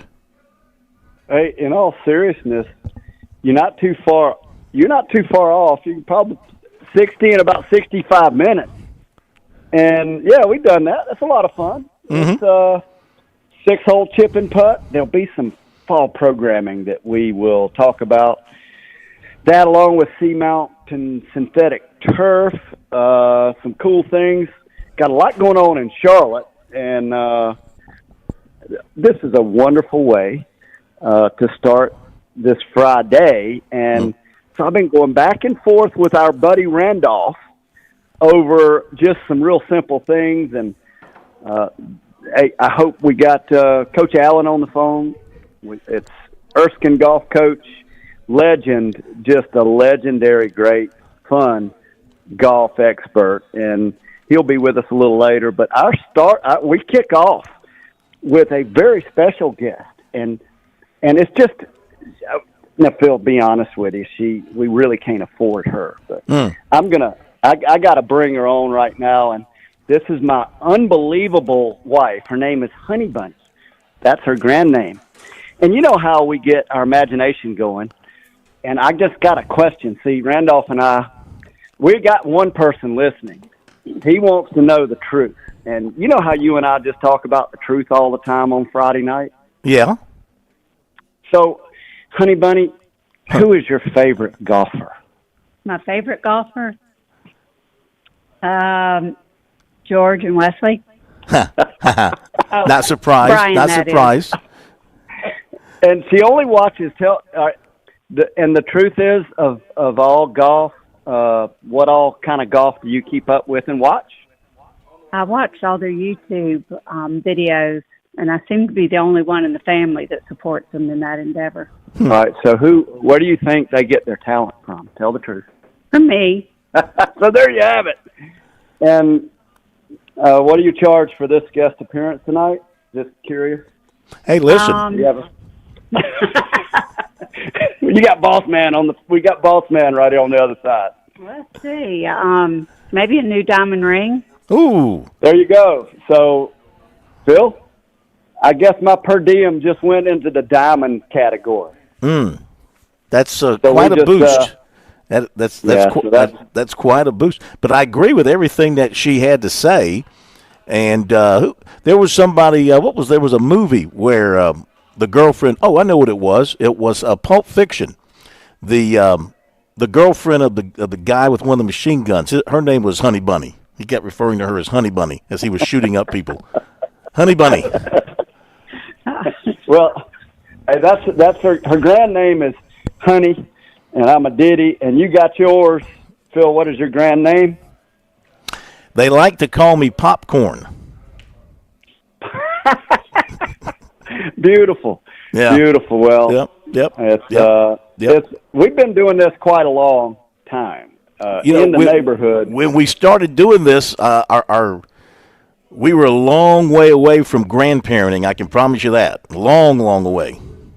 Over 30 ago, and I like to jump right in, and I'm sorry to hold up. I'm bad about slow play, and I'm easily distracted. So, and I'm oftentimes confusing. I did get a compliment, though. At least know now I'm rated.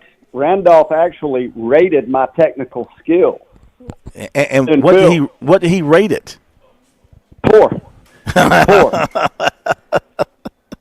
And here's the thing. At least I got rated. Yeah. See, I made the rating.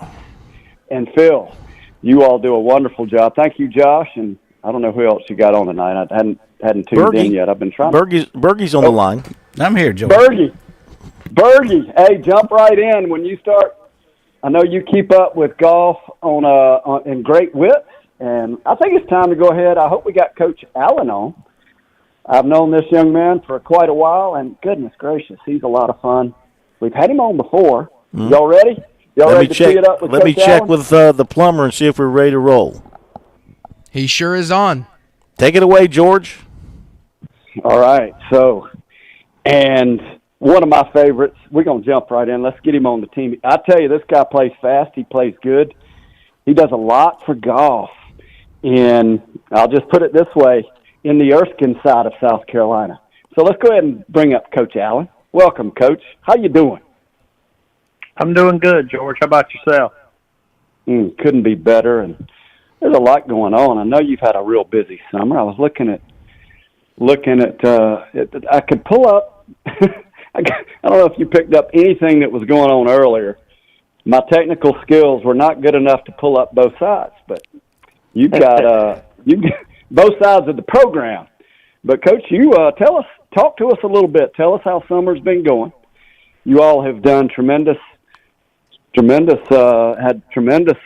achievement in golf, both in men's and women's, and bring us up to speed. Yeah, so busy summer out recruiting, trying to get. We do things a little different at Erskine. We have a fairly big roster between the men's and women's team. We have about 39 players, so we do our best to get a lot of those players some college golf experience when some of them might not get it at other programs. But we just been out busy recruiting, coming off a good year on the women's side where they won conference and went to the regionals for the first time under a new head coach, Madison Freeman, who came to us last year from Charleston Southern where she played. So, yeah, we looking forward to it. Brought in 3 new international girls, 1 South Carolina girl. So we're looking forward to maybe repeating on the women's side again and hopefully on the guys' side trying to get back in the championship spot. We won it a couple times, but trying to get back there on the men's side. And talk, the college golf season over the years, it is one of the most unique, and we talk about it all the time. It starts September and it goes all the way through May, at least even in the D1 level into June. Do you all talk a little bit about the width, scope, and depth of your season? Yeah, I mean, we're definitely a unique sport where we don't really, the NCAA will say we're a spring sport, but we're playing a full schedule in the fall, equal to what I play in the spring. So, yeah, we start here as soon as my kids get here we can start 4 days after class start. They start class on the 20th of August. So on about the 25th, I think is our first practice schedule. We'll start qualifying actually that day. So my kids' first taste of action, especially those freshmen, will be an 18-hole qualifier about 3 days in a row. And we'll run all the way to the end of October. And we get a small window break. Not really a break in November because we can still do some individual instruction and some weight room stuff. And then they go home for Christmas break. When they get back, we start straight back up at the 1st of January. And depending on how successful our team is, we'll run it all the way through middle of May. Well, that's a wide season. A lot of folks don't really get it. Is there more weight at your level on the fall or versus the spring? And talk about what I just call the tournament season. How you get there? What? Yeah, so I schedule the same amount of tournaments in the fall as I do the spring. We're going to play 5 tournaments in the fall, 5 tournaments in the spring. A couple, maybe 2 years ago is when they switched from GolfStat. D1 and D2 switched from GolfStat to Clipped, which is a new service that keeps up with all of our rankings and everything. So, that it was a little different. So we're trying as coaches to figure that out. If the fall does have a more importance or the spring has more importance, but I've been doing this 18 years, and even though we're a spring sport, I pretty much put more weight on the fall because I think if you play well enough in the fall and get your ranking high enough, it's really hard to fall out of that regional spot if you've played well enough in the fall because there just keeps getting more data and more data, and the more data you have, the less you move, So we put a lot of emphasis on our fall schedule, and I think it's the best weather, too. Even though it says we're playing in the spring, we definitely have better weather in the fall because we're playing in February and March when you can still have some pretty rough days out there. So, our goal every year is to be a top 25 team and make the regionals, win our conference championship. But, man, I tell you, in Division II golf, the Southeast is tough. I mean, every time we tee it up, we're playing against the best teams in the country every single time we tee it up. So it's tough to make regionals in this area, but we're going to give it a shot. We did it last year with the girls, and we did it a couple years ago with the guys, but we aim to get back there, this year. And talk a little bit about your team, some of the individuals that we can begin to keep up with even before your season starts. Give us a little preview. Yeah, so my girls last year, like I said, won the conference championship. We did that with 3 freshmen and 2 sophomores. We didn't lose a soul, and we're bringing in 3 more international girls, 1 from France, 1 from Thailand, and 1 from India. All 3 of those girls are well-rounded, a lot of tournament play, and can play. So my girls' team's very international. I want to keep going. I'm sorry. I'm bad about distracting and interrupting. Phil's trying to train me on it, but I'm not getting any better. No, you can interrupt me anytime. I think I only got one girl on my women's team starting for me from the States. She's from Mississippi, Maddie McNeese. I had a girl from Germany last year. She was Annie Krawinkel. She was Freshman of the Year in our conference and Player of the Year in our conference as a freshman. So, will you say that name again? Her name is repeat Annie, the name. Yep, Annie Krawinkel. There we go. And from Germany, magnificent player. And just comment. This would be your perspective, and I get these questions quite a bit on the advantages and what are the benefits of. There are a lot of teams that are going with international players now. Talk a little bit about, from your perspective in Erskine, why is that so appealing? Why are these golf teams have so many? And it's across the board. It's at every level now, not just Division I, but Division II, even down in the 3 and AI. Yeah, I mean, there's so many of them. I mean, obviously the United States has a ton of golfers, and especially at the D2 level. I'm not really recruiting nationwide because I just don't have the budget to do that. So I'm recruiting South Carolina and states kind of bordering me. But because of internet and technology, I can recruit the rest of the world. That's the catch. That's the catch. You can stay here and recruit internationally. And so, hey, I got to say, Coach Allen is good with technology. I visited his training center, and so my guess, and tell us more about that. Talk about this process just a little more in detail, if you would.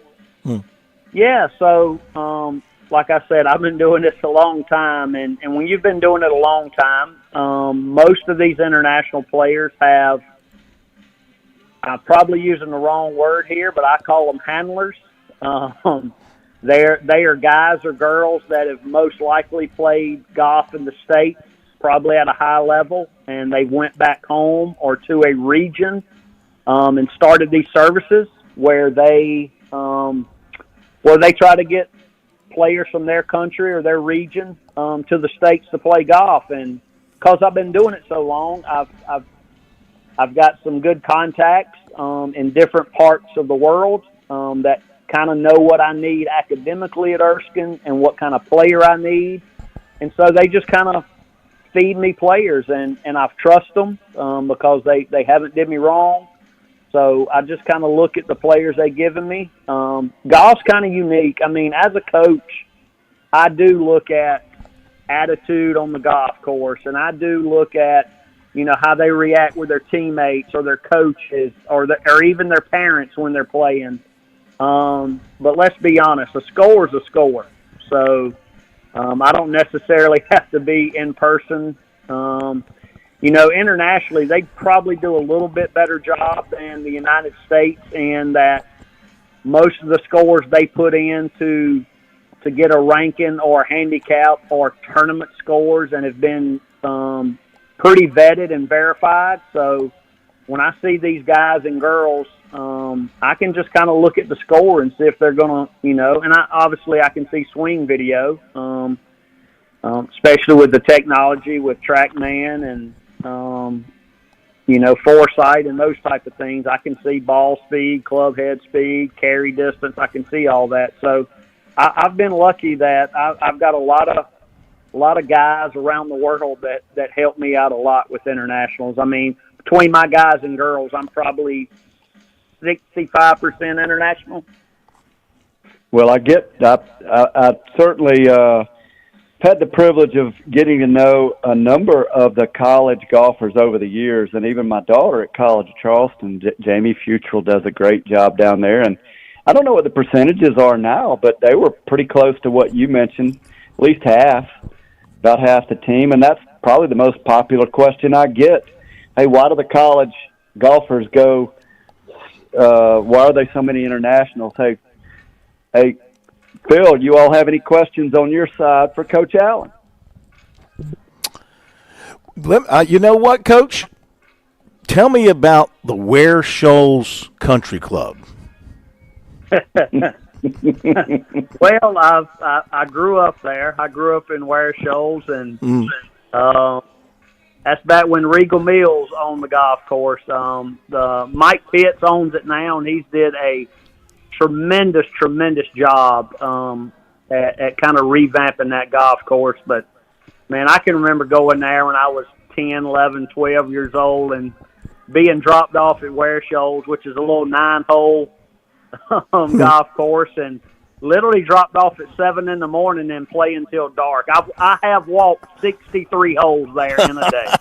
Oh, my gosh. That's 7 turns. That is 7 turns. My goodness. Well, I'll tell you what, that's other courses that you all play in your area. I know you're not too far from Greenwood. You also, you got a practice facility nearby. It's pretty cool. I went out. Y'all got plenty of technology at the hands of Erskine. Yeah, so, I mean, we have an indoor facility on campus with a launch monitor, with cameras, with TVs, thanks to George Bryan and Mike Ramsey, who just helped us out tremendously at this level, getting a Division I indoor facility at a Division II school. So it's just awesome that my players can go in there and practice anytime they want to. But about 6 miles from campus is a little place called the Range at Cold Springs. 2 guys that own businesses between us and Abbeville, in a little community called Cold Springs, built a very, very nice range there. It has 10 bays, has a grass tee. It has technology that is really, really good. I think it's better than Top Golf's technology. But my players can practice out there. We're actually looking at putting in some mats out there for them at the back of the grass tee, so we can still hit out there in the wintertime and stuff. And then we play Saluda Valley. They are awesome to us. I have a former player there that's one of the general managers there, Parker Jackson. So we get to play out at there. We do play some at Ware Shoals. We played at Stony Point forever, our home golf course. And actually, if no one's heard that, David Duvall's group bought that, and it's now Old 8 Club, and it is going to be immaculate. So that's supposed to open back up in October, mid to late October. We will get to play out there some. We play the Patriot out on Grand Harbor, out on Lake Greenwood some. We play Currahee Club over in Georgia. We play there. Chris, the owner there, and Shannon, the pro, are extremely good to us to let us come out there and play. So, you know, a lot of people has been really good to us. The Fort Club, Craig Malone, the pro down there, Jeremy Revis, one of the owners there, have been really good to us to let us come there and practice. So a lot of golf courses have been very kind to let us come out there and play and practice. Hey, Coach, you've been very kind and generous to share about Erskine, and incidentally, that's Mike Ramsey. He's the alumni, and he's one of my good buddies, and that's Mike Ramsey and Tsunami Bar Sports. And, oh, my goodness, what a wonderful place, what a wonderful program. You've given me some ideas of who we're going to have on the show with some that you just mentioned. And, hey, I wish you the best. It's really cool to have you on into the summer.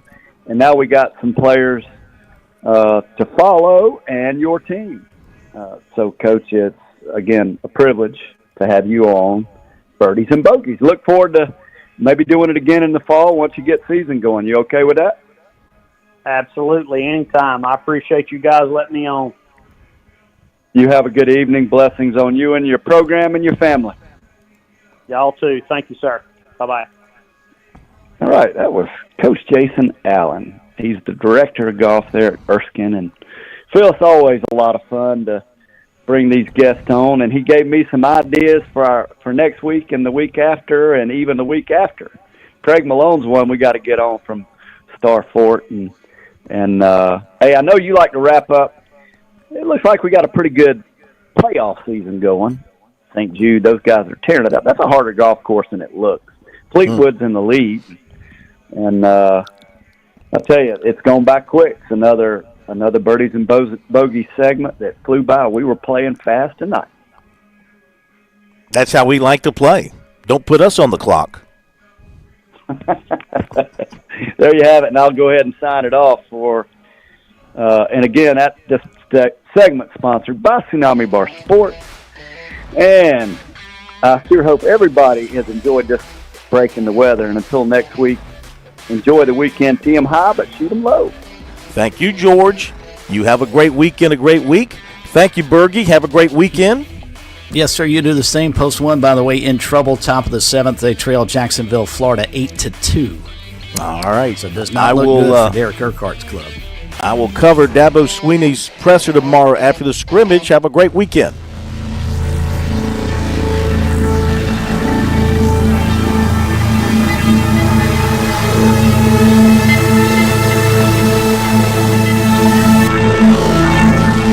WQXL Columbia, W264DF. Grills, outdoor kitchens, fireplaces. Summer sizzle starts with Bart. This is 107.